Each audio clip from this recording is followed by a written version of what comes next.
I just moved to Nebraska, and we were trying to find a new church, and there's a church that we heard of from my husband's work, which is why we moved. And so I went there. He was working on Sundays, so I went there for about a month by myself, and nobody ever talked to me. There was a big church. There's lots of people. They all talked to each other. They were very friendly. But I would go every Sunday and kind of hang out a little bit, and nobody would talk to me. So I decided to find a different church that the people were more friendly.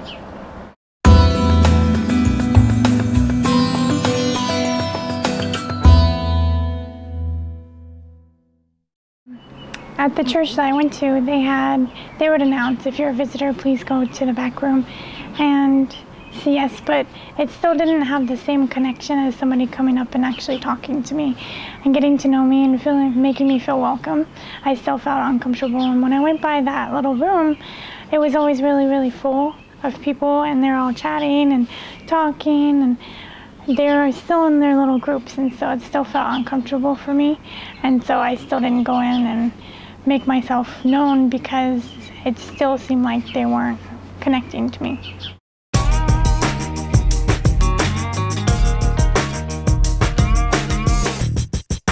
We heard another person from my husband's work invited us to a different church, and so we ended up going for a Valentine's dinner, and we went together, and everybody was very friendly. And then I went Sunday morning by myself, and everybody talked to me, everybody welcomed me, they told me how glad they were to have me there, and I just felt like almost at home, like it was my own church, because so many people came up and talked to me and started to know my name and asked me questions and where I was from, and telling me that they were really happy that I was there. So they were very friendly.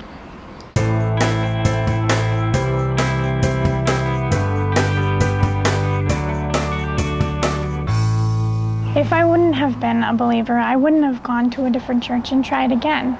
And so maybe someone who is searching and looking for answers would come to a church like I experienced, and they wouldn't try again.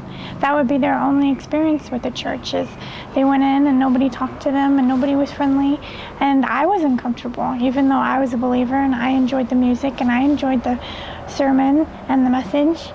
But if I wouldn't be a believer and didn't understand all those things and agree with all those things, and I would be searching, then it would be so much harder because I'd be that much more uncomfortable. And then I would go away walking, thinking, why go to church? Nobody talks to me, nobody's friendly. It's like they have their own little group and their own little clique. And once you're in, then you're in. But if you're not in, they don't invite you in. And so that would be really bad if I would have been a non-believer and given up on church just because nobody talked to me.